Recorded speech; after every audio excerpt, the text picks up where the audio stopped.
اعوذ باللہ السمیع العلیم من الشیطان الرجیم بسم اللہ الرحمن الرحیم۔ السلام علیکم ورحمۃ اللہ وبرکاتہ۔ ڈیئر اسٹوڈنٹس، آج انشاءاللہ الرحمن ہم ترجمۃ القرآن المجید برائے جماعت ہفتم یعنی 7ویں کلاس کے ترجمۃ القرآن کتاب انشاءاللہ آج جو ہے ہم شروع کرنے والے ہیں۔ سب سے پہلے اس کا ہلکا سا بالکل تھوڑے سے ٹائم میں اس کتاب کا تعارف حاصل کر لیں۔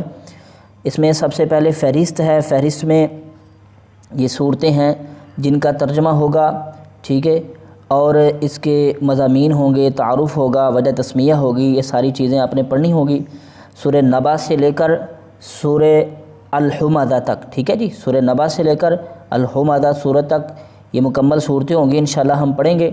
آگے حضرت ابراہیم علیہ السلام، حضرت موسیٰ علیہ السلام اور حضرت داود علیہ السلام ان کی حالات زندگی ہوگی، یہ 3 انبیاء کا ذکر ہوگا۔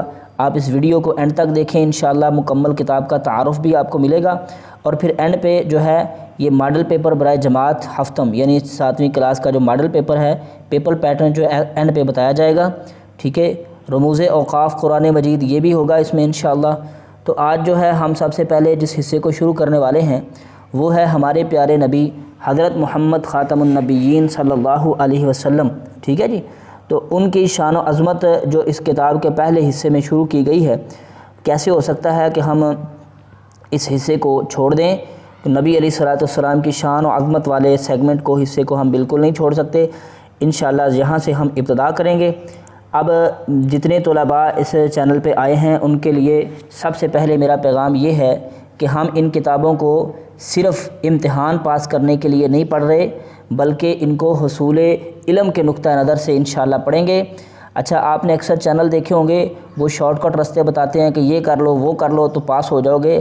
ہمارا صرف نقطہ نظر پاس ہونا نہیں ہے، بلکہ علم حاصل کرنا ہے اور قرآن اور حدیث کا صحیح فہم حاصل کرنا ہے، کیونکہ زندگی میں ہمیں موقع مل گیا ہے کہ ہم جو ہے ترجمۃ القرآن کو پڑھیں، کیونکہ نصاب میں گورنمنٹ پاکستان نے شامل کر دیا ہے، تو لہٰذا اس کو ہم اس طرح پڑھیں گے جس طرح اسے کا پڑھنے کا حق ہے۔ تو بسم اللہ کرتے ہیں جس سبق سے آج کتاب شروع کی تھی، اس لیے یہ 2 منٹ میں نے اس کے تعارف میں اور ابتدا میں 1-2 چیزیں بیان کرنے پر لگا دیے ہیں، لہٰذا اب ہم چلتے ہیں۔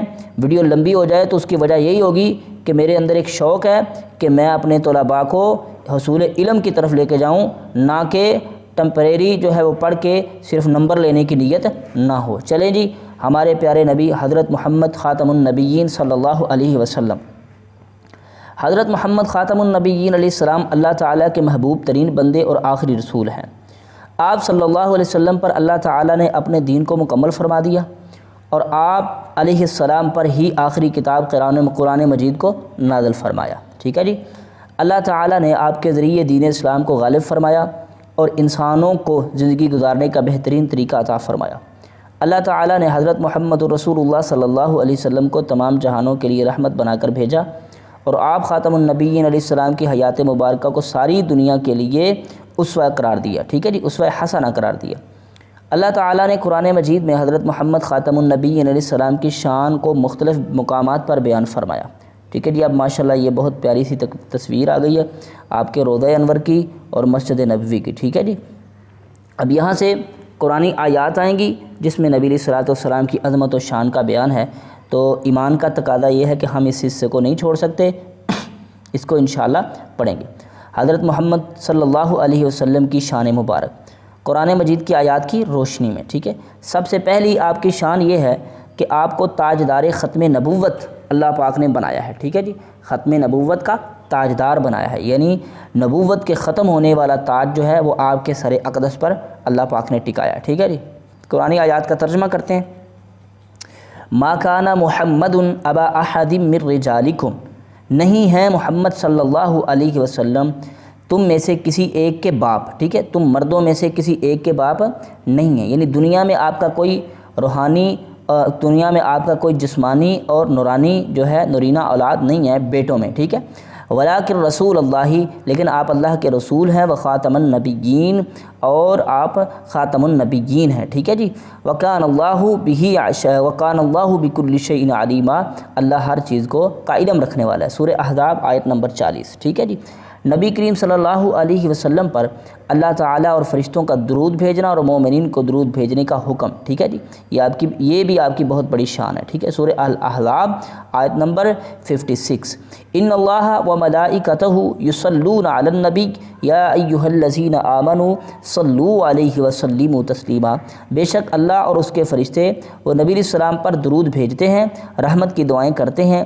اے ایمان والو، تم بھی اللہ اور اس کے رسول پر اللہ کے رسول پر صلی اللہ علیہ وسلم درود بھیجا کرو، وسلموا تسلیما، اور درود بھیجو اور خوب سلام پڑھو، ٹھیک ہے جی۔ آگے چلتے ہیں۔ خاتم الانبیاء کی رسالت عامہ، ٹھیک ہے، یعنی خاتم الانبیاء کی رسالت عامہ سے مراد یعنی آپ تمام کائنات کے لیے رسول بن کے آئے ہیں۔ قل یا ایھا الناس، کہہ دیجئے اے لوگو، انی رسول اللہ، میں اللہ کا رسول ہوں، الیکم جمیعا، تم سب کی طرف، ٹھیک ہے جی، یعنی آپ کے ہوتے ہوئے اب کسی اور رسول کی ضرورت نہیں ہے، آپ ہی پوری کائنات کے رسول ہیں۔ الذی لہ ملک السماوات والارض، جس طرح پوری کائنات کا مالک اب اللہ ہے، شروع سے بھی اللہ ہی تھا، اللہ ہی رہے گا، اسی طرح جو ہے پوری کائنات کا اب رسول پہلے جو ہے لوگوں کی طرف مختلف رسول آتے تھے، لیکن اب قیامت تک تمام لوگوں کے لیے ایک ہی رسول ہے، محمد الرسول اللہ صلی اللہ علیہ وسلم۔ آگے چوتھی بات جو لکھی ہے کتاب والوں نے وہ پڑھتے ہیں۔ سید المرسلین خاتم النبیین صلی اللہ علیہ وسلم اور نور الہی، ٹھیک ہے جی۔ اب چلتے ہیں۔ قد جاءکم من اللہ نور و کتاب مبین، یقیناً اللہ کی طرف سے تمہارے پاس آیا نور اور روشن کتاب، ٹھیک ہے جی۔ رسول اکرم صلی اللہ علیہ وسلم اللہ تعالیٰ کی نعمت عظمیٰ، اللہ تعالیٰ کا اس نعمت پر احسان جتلانا، ٹھیک ہے جی۔ اللہ کی اور بھی بہت زیادہ نعمتیں ہم پر، لیکن کسی پر اس نے احسان نہیں جتلایا، لیکن ایک نعمت ہے نعمت محمد الرسول اللہ، اس پر اللہ نے احسان جتلایا ہے۔ فرمایا لقد من اللہ علی المؤمنین، البتہ تحقیق ہم نے یقیناً احسان کیا ہے مومنوں پر، یعنی اللہ نے احسان کیا ہے مومنوں پر، اذ بعث فیہم، جب مبعوث کیا ان میں رسولا من انفسہم، ان کی جانوں میں سے رسول، یقیناً اللہ نے مومنوں پر بڑا احسان فرمایا جب اس نے انہی میں سے ایک عظمت والا رسول بھیجا، ٹھیک ہے جی۔ آگے چلتے ہیں۔ چھٹی بات کیا ہے؟ نبی کریم صلی اللہ علیہ وسلم کے لیے مقام محمود شفاعت کبریٰ کا اعزاز، ٹھیک ہے۔ آگے اللہ پاک نے سورہ بنی اسرائیل میں فرمایا ہے عسیٰ ان یبعثک ربک مقاما محمودا، قریب ہے یعنی امید ہے کہ آپ کا رب آپ کو مقام محمود پر فائز فرمائے گا قیامت کے دن، ٹھیک ہے جی۔ آگے چلتے ہیں۔ ساتویں بات کیا ہے؟ رحمت للعالمین، کہ وجود مبارک کی برکت سے امت کا عذاب سے محفوظ رہنا، ٹھیک ہے جی۔ ما کان اللہ لیعذبہم وانت فیہم وما کان اللہ معذبہم وہم یستغفرون، اللہ فرماتے ہیں نہیں ہے اللہ عذاب دینے والا اس حالت میں کہ آپ ان میں ہیں، یعنی جب تک آپ ان میں موجود ہیں اللہ کا عذاب جو ہے نہیں نازل ہوگا، اور نہ ہی اللہ ان کو عذاب دینے والا ہے اس حالت میں کہ وہ استغفار کر رہے ہوں، ٹھیک ہے جی۔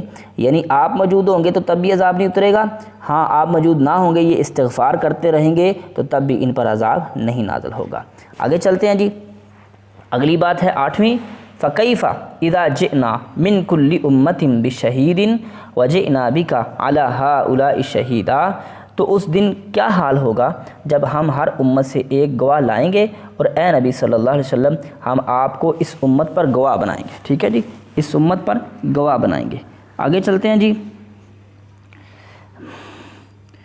اللہ تعالیٰ کا سید المرسلین صلی اللہ علیہ وسلم کو خیر کثیر عطا فرمانا۔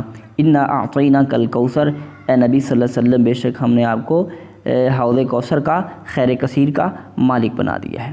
10ویں بات جو ہے وہ کیا ہے؟ رسول اللہ صلی اللہ علیہ وسلم کی اطاعت اللہ تعالیٰ کی اطاعت ہے۔ من یطع الرسول فقد اطاع اللہ، جس نے رسول اللہ صلی اللہ علیہ وسلم کی اطاعت کی اس نے یقیناً اللہ کی اطاعت کی۔ آگے چلیں۔ رسول اللہ صلی اللہ علیہ وسلم کی حفاظت، اللہ تعالیٰ کا ذمہ لینا، حفاظت جو ہے اس کا ذمہ اللہ پاک نے لیا۔ فرمایا واللہ یعصمک من الناس، اللہ آپ کو لوگوں کے شر سے بچائے گا، ٹھیک ہے جی۔ اب دیکھیے یہاں پہ قرآن مجید کے آداب آ گئے انشاءاللہ ان پر ایک علیحدہ لیکچر بنائیں گے، جو تمام کتابوں کے شروع میں یہ قرآن مجید کی تلاوت کے آداب آتے ہیں، قرآن مجید کے آداب آتے ہیں، تو ان کے لیے ایک علیحدہ لیکچر انشاءاللہ بنائیں گے جو تمام کتابوں کے لیے کفایت کر جائے۔ آج ہم نے رسول اللہ صلی اللہ علیہ وسلم کی شان و عظمت میں 11 چیزیں جو ہیں، 11 مقامات قرآن کے جو پڑھے ہیں۔ انشاءاللہ اب ہماری ملاقات ہوگی اگلے سبق میں، ہم شروع کریں گے سورہ نبا، اس قرآن کتاب کی سب سے پہلی سورت۔ تو تب تک کے لیے آپ مجھے اجازت دیں، اللہ آپ کا اور میرا نگہبان۔